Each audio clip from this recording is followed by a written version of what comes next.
शिव पुराण महात्म्य छठा अध्याय। शिव पुराण के श्रवण की विधि।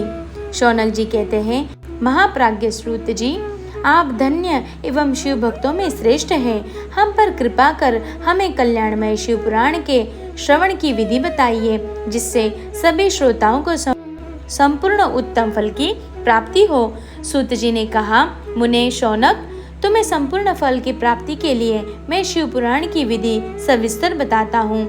सर्वप्रथम किसी ज्योतिषी को बुलाकर दान से संतुष्ट कर उससे कथा का शुभ मुहूर्त निकलवाना चाहिए और उसकी सूचना का संदेश सभी लोगों तक पहुंचाना चाहिए कि हमारे यहाँ शिव पुराण की कथा होने वाली है। अपने कल्याण की इच्छा रखने वाले को इसे सुनने अवश्य पधारना चाहिए। देश देश में जो भी भगवान शिव के भक्त हो तथा शिव कथा के कीर्तन और श्रवण के उत्सुक हो, उन सभी को आदर पूर्वक बुलाना चाहिए और उनका आदर सत्कार करना चाहिए। शिव पुराण सुनने के लिए मंदिर, तीर्थ और वन प्रांत अथवा घर में ही उत्तम स्थान का निर्माण करना चाहिए। केले के खंभों से सुशोभित कथा मंडप तैयार कराएं।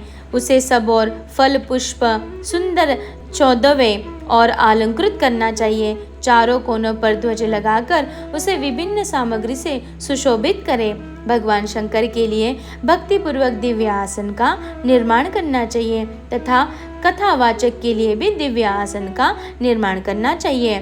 नियम पूर्वक कथा सुनने के लिए भी सुयोग्य आसन की व्यवस्था करें तथा अन्य लोगों के बैठने के लिए भी व्यवस्था करें। कथा बांचने वाले विद्वान के प्रति बुरी भावना न रखें। संसार में जन्म तथा गुणों के कारण बहुत से गुरु होते हैं, परंतु उन सब में पुराणों का ज्ञाता ही परम गुरु माना जाता है। पुराणवेत्ता पवित्र, शांत, साधु, ईर्ष्या पर विजय करने वाला और दयालु होना चाहिए। ऐसे गुणी मनुष्य को इस पुण्यमयी कथा को बाँचना चाहिए। सूर्योदय से 3:30 पहर तक इसे बाँचने का उपयुक्त समय है। मध्याह्न में 2 घड़ी तक कथा बंद करनी चाहिए ताकि लोग मलमूत्र का त्याग कर सके। जिस दिन कथा शुरू हो रही है उससे 1 दिन पहले व्रत ग्रहण करें तथा कथा के दिन में प्रातःकाल का नित्य कर्म संक्षेप में कर लेना चाहिए। वक्ता के पास उसकी सहायता हेतु एक विद्वान व्यक्ति को बैठाना चाहिए, जो कि सब प्रकार के संशयों को दूर कर लोगों को समझाने में कुशल हो। कथा में आने वाले विघ्नों को दूर करने के लिए सर्वप्रथम गणेश जी का पूजन करना चाहिए।